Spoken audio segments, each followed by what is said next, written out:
Awesome. So, thank you so much for joining me today. We have Emily from My Hairy Vulva. Can you just introduce yourself, what feels right for you? And just like I mentioned a minute ago, how has it been arriving to that name for your Instagram account? What's that journey Great. been? Thanks for having me, Heather. Yeah, so I'm Emily, otherwise known as My Hairy Vulva and Me.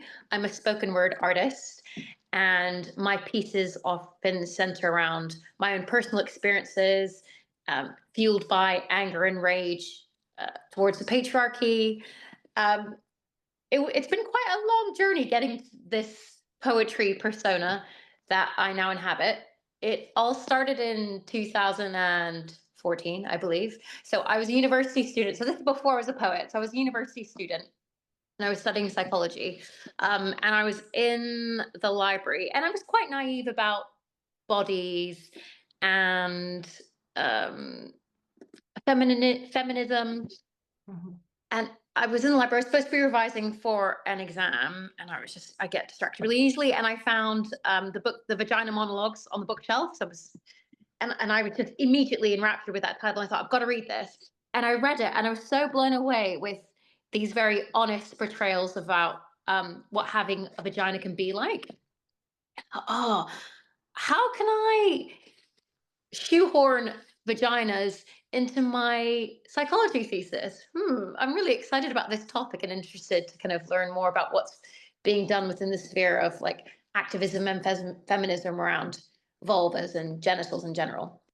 So I decided to write a paper about the pressure that society puts on our vulvas for them to look a certain way. So, like a Barbie vulva, so that kind of pink, labialess, hairless, an impossible kind of beauty standard to reach.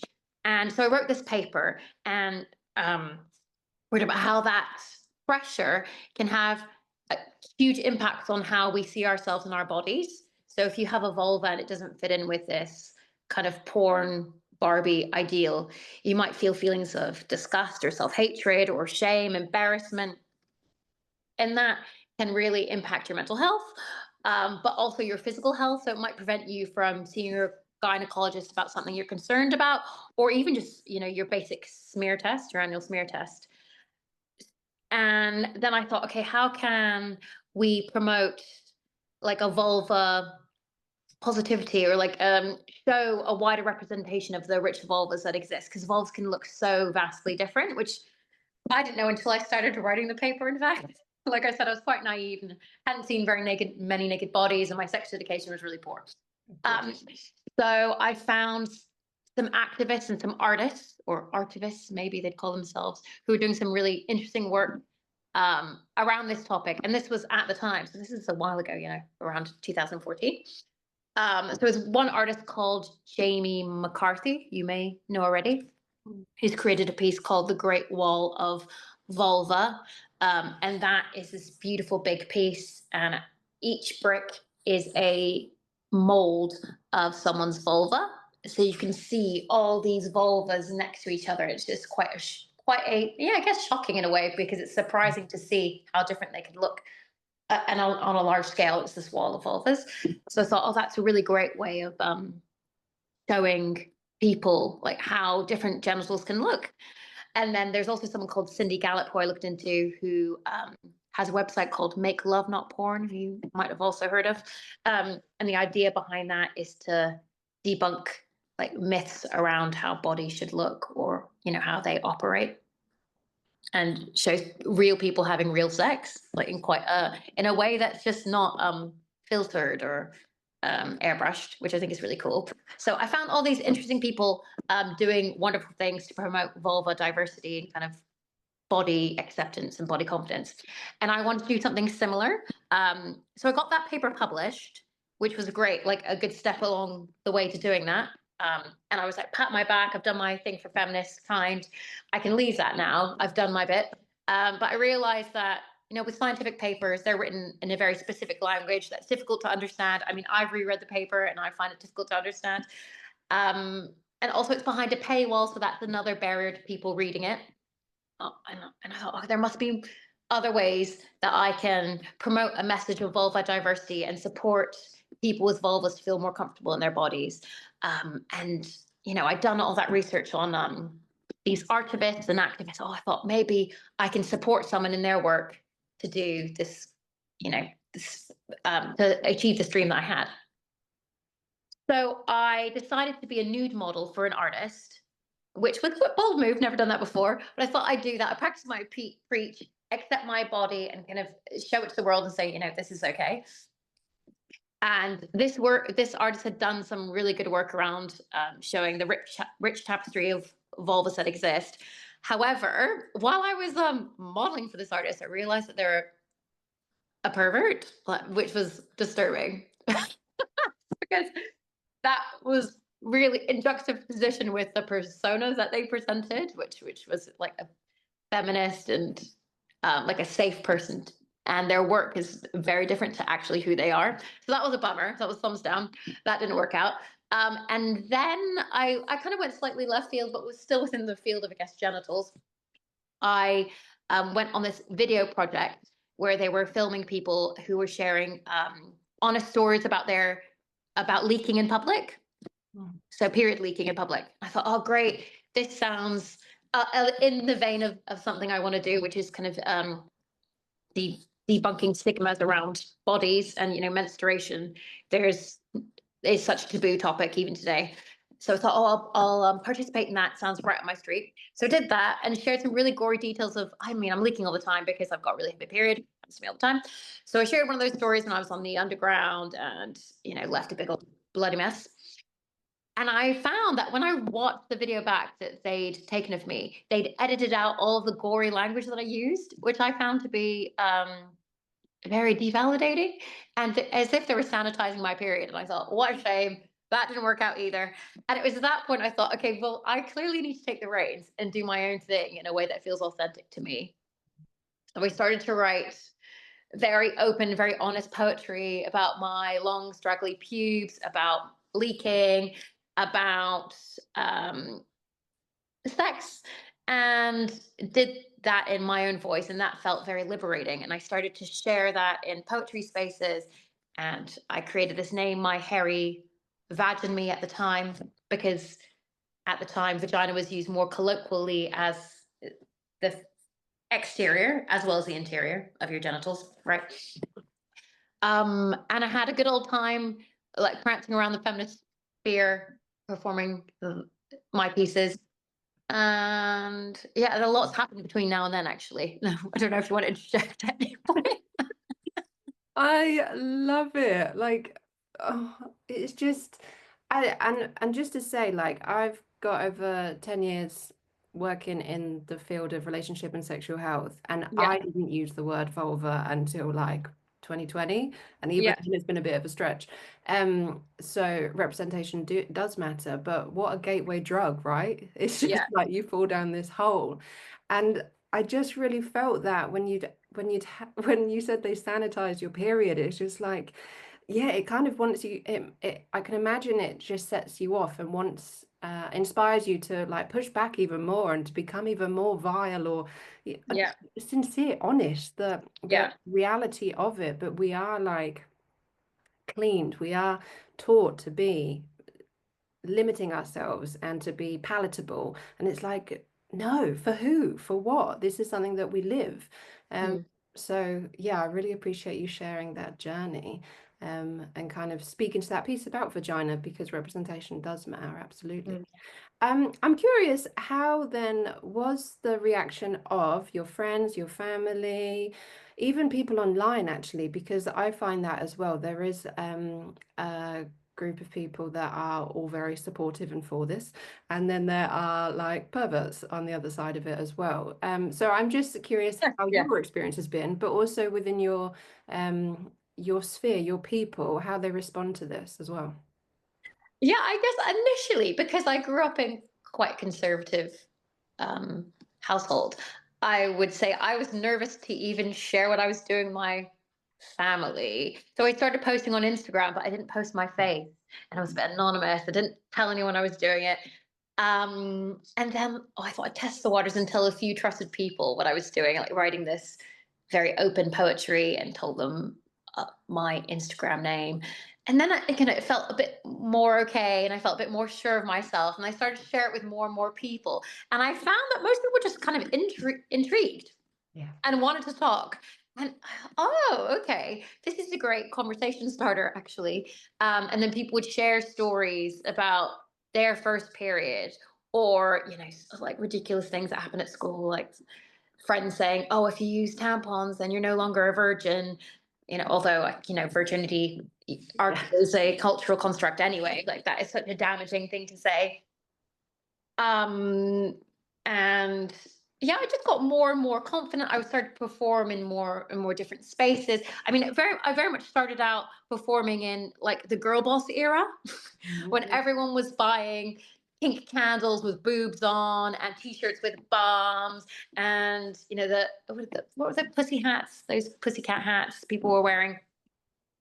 So it was very like in vogue to be a feminist. So I was just trotted around in all sorts of spaces, and had loads of gigs, and did really well. But I mean, interestingly, I was just performing to the choir. I was doing my pieces to all these people who were feminists attending really hardcore feminist events.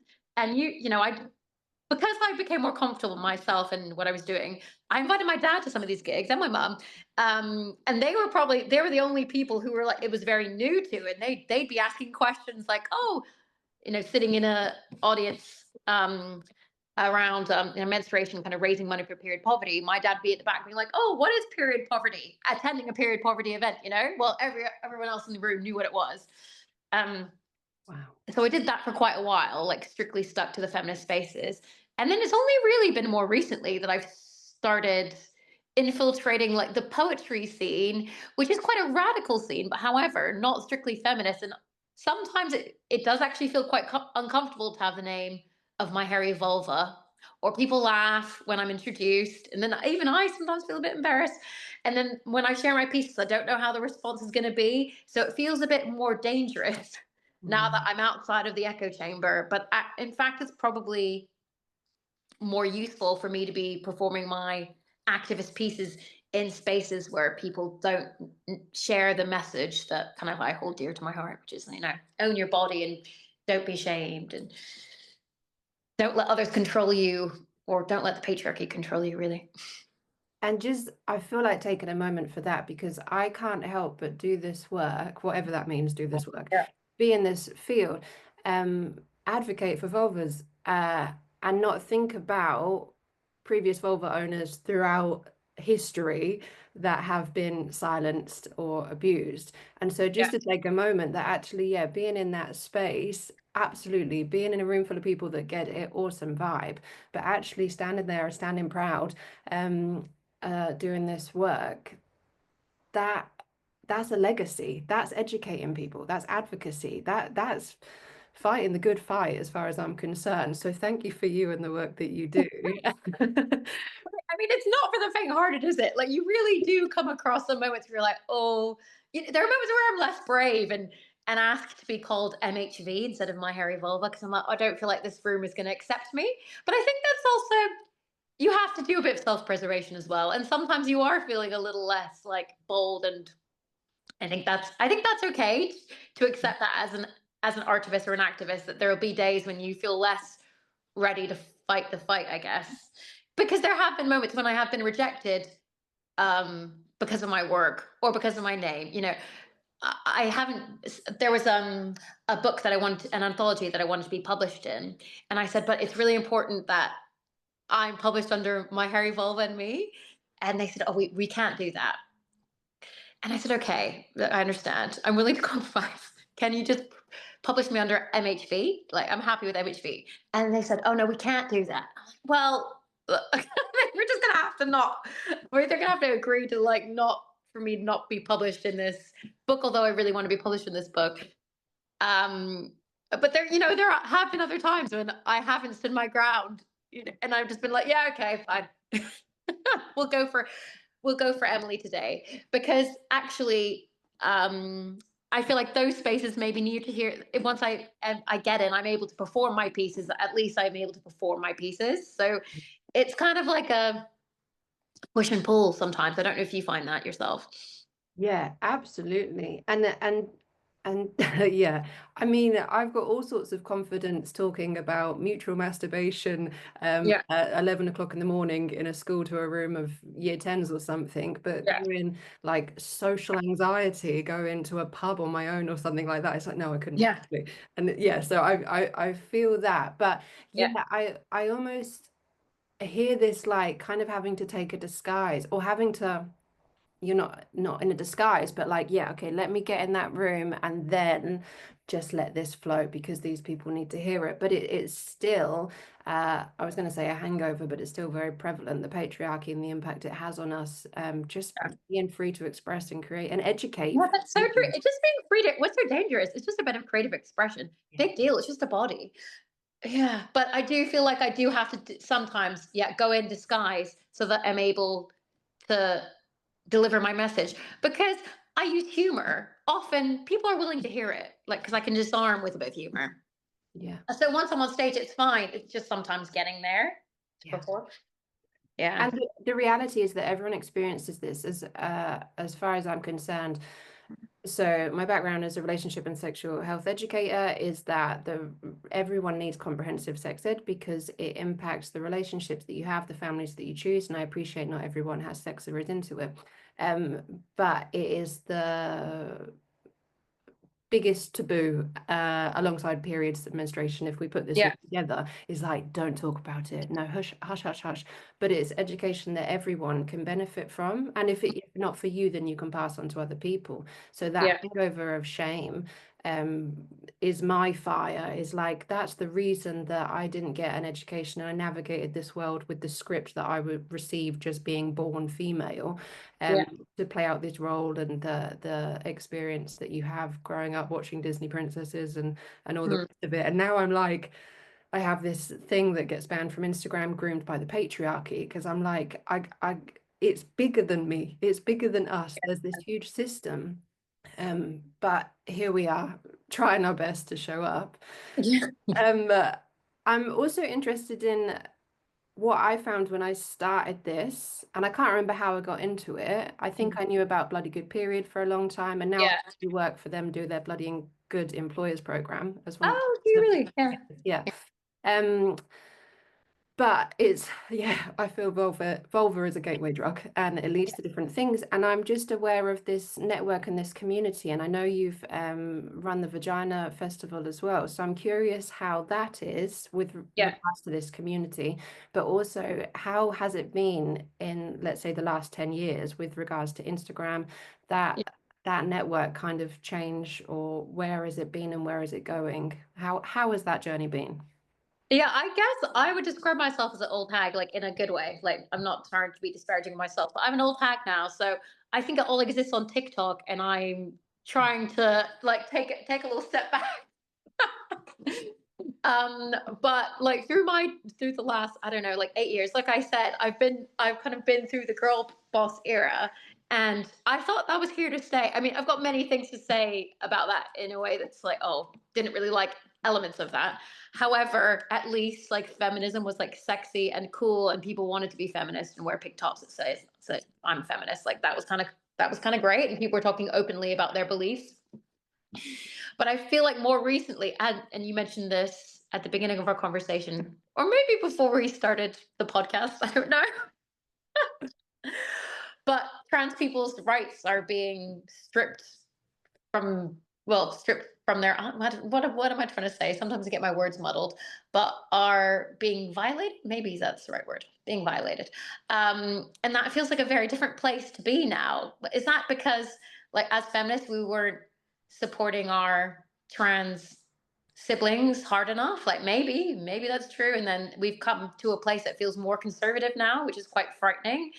And I guess I feel like I've lived long enough now to see that there are trends in beliefs, which just seems a bit shame. Like core beliefs can be a trend, and that just seems very strange and weird to me. Or maybe I was too idealistic when I started out in like within activism and feminism, but I don't know. It feels a bit like more depressing now. I might be wrong because, like I said, I'm not. up to date with what the cool TikTokers are doing. I'm also not on TikTok. Like, I don't have the mental bandwidth to be in another Yeah. app. Um, or I'm just trying to protect myself. Yeah, me too. Just like, yeah, that's a lot. That's a lot. Yeah, I found that when I was going into schools on a regular basis and the media, the headlines was like very anti-LGBT, my nervous system was fried. I felt Yeah, like I was going into war, into battle, and no yeah, longer had it moved from STIs and contraception to like pleasure, empowerment, self-esteem, which was like, yeah, I'm here for this, the sex ed revolution. And then it was defending LGBT plus rights. yeah. Very, Like yeah, this is really exhausting and tiring, yeah. and also just to have like a taste of Section 28 from back in the 80s. But yeah, just on this, because I grew up in the 90s and it was heteronormative.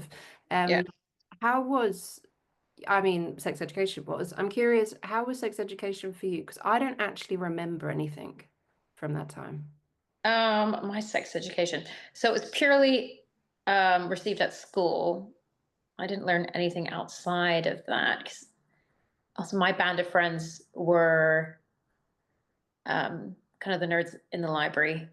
Not that you can't be a sexy nerd in the library and know a few things and kind of have relationships, but we weren't those. So I learned everything in my biology class, and and I'm sure this was similar to your education, or if you can't remember it, then maybe you don't know, but it was focused around avoiding getting STIs and avoiding getting pregnant. Yeah. I don't remember anything else. Yeah. So I think that was the crux of it. Don't get pregnant, don't get STIs. Yeah, absolutely. For me and a colleague I used to work with, we were saying teaching pleasure is safeguarding because when you recognize what feels right and what doesn't, that's your Yeah. guard. And that can come in before any sort of sexual activity. Yeah, yeah. If you don't have any autonomy over your body, then how are you navigating what feels right for you? So Mm, yeah, it's grim. And I think we've come on so far, so far. But I also recognize the echo chamber that I'm in and the content that I consume and the field that I work in as well. Um, Another thing, like I mentioned previously, before we recorded, is when I was doing a deep dive into your account, and seeing that clip of you on Channel 4, because although this is with regards to body hair, separate yeah, from vagina and vulva, for me personally, I can remember being like 40. As soon as pubes had arrived, I was shaving them all off. And that again comes back to that grim by the patriarchy thing, was just like, what is that about? I was a kid, but the messages I was receiving is like, no, no, no, Barbie, we must be a Barbie, we must be a man. yeah. So, yeah, how was that experience for you, if you're happy to share? Yeah. So similarly, I grew up thinking that body hair was a very manly, masculine, disgusting, gross thing to remove it at all costs. Um, Stubble, bleeding, scratching, scarring. It doesn't matter how you get rid of it. You just have to get rid of it. Just remember all of us like desperately using hair removal cream, waxing strips, razors. Like I would sneak into my sister's room and steal her razor. Couldn't have one. Sessions. like she shouldn't have done that. And I remember cutting my finger and it bleeding and it was gushing and I was so embarrassed because I was trying to shave my vulva. I thought, oh, this big hairy jungle. I need to tame this jungle. And had done that for years. And then I read the vagina monologues and I got really pissed off and I was angry that I felt like I'd been surveying my body and scrutinizing my body and policing my body from the age of like, I don't know, even like 9. And how disgusting and time consuming and expensive that can be. Right. So since that kind of big epiphany, I've gone through phases of like accepting my hair and not accepting my hair. So I'm not going to say it's been like, woohoo, let all the hair grow. I don't give a F. Of course I care. How I've been brainwashed to think that I'm other and alien if I have pubic hair. So it's really hard to um to fight that battle sometimes. Even though I very much promote a message of like give an F, but in a way, like give an F, do what you want with your body is also kind of what I really believe. Yeah. I go through phases of like really accepting my body hair to really not. That's the honest truth. I'm not going to give you the fake version that like, oh yeah, let it grow all the time. That's just not the case. I hear you 100%. And this Yeah. time of year, as it gets warmer, I'm just like, the conflict comes. Can I dare go outside and be exposing myself with someone seeing Yeah, you feel like hair you're on my exposing leg? yourself. What an interesting word. Exposing Yeah. what exactly? You see my dainty ankles and judge me. But a friend said to me, like, if someone's Yeah. close enough to see your body hair, they're too close. And I was like, yes, but also let me just cover up. But it's all in here. It depends how thick your and dark your body hair is. I would say that is a good point. But like, what is gonna happen if you like? What does happen? The times I've gone out with pubic hair peeking out my bikini or my swimsuit. Guess what? Nothing happens. Nothing happens. I don't disappear into smoke. My skin doesn't start burning and itching.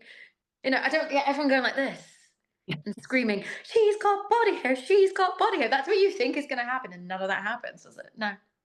It's so true. The only person who's doing that to yourself is yourself. Yeah. In the main. In the main. However, we live in this world. You talk to your friends, you talk to family. People comment about bodies. They comment about pubic hair, and it makes you feel like, oh, like taking 10 steps back again. But when you do it, nothing really happens. It's just this. Yeah, and you It's kind just of think, is it this big deal that I've made it out to be? I don't know. But I will endeavor this summer to go out with my pubes hanging out without a care in the world. I will do it at least once, if not more than once. And I hope you do it too if you can. If you feel able to do it, do it. Well, thank you so much. Is there anything you want to share? What's coming up for you? What are you working on at the minute? How can people find you? Obviously on Instagram, but Yeah, yeah. find me on my hairy vulva. There are always new and exciting things in the works. Just check me out, Mom. Check out my Instagram to see what's coming next. Emily, thank you. I know we're short on time, so I just wanted to invite you if it feels possible for you, if it's something that you're interested in. Is there any piece that you would like to share with us before we wrap up today? But no pressure. Ugh, gross! No one wants to see that. I'm swaying gently in the breeze, but as I clock the slur's target, I shudder with fear and freeze. Do they want a vulva plucked like a chicken? Are they expecting Barbie genital slick? With swimsuits cut like this nowadays, are seals the aesthetic yardstick? I curl up in embarrassment. A throwaway slight leaves feelings frayed. Self-assurance dyed a shade of shame. By this very skin, I feel betrayed. Dear toxic beauty standards, what meager body confidence will you steal next?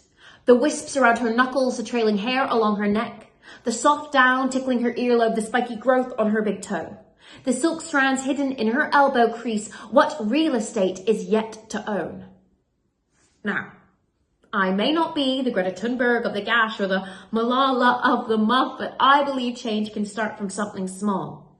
As small as me, a bit of pubic fluff.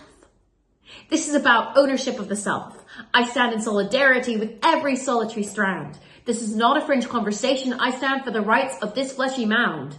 This is about a new wave of belonging and banishing burning eyes that scar our skin. This is not about a sad strand of hair. I'm a defiant strand that wins. Just between you and I want to enjoy the simple pleasures, feel the wind rush through my hair, walk along the beach carefree without snide comments or a glare. I want to be celebrated, not systematically cut down to size. I can't remember the last time I said hello to my best buds, the inner thighs.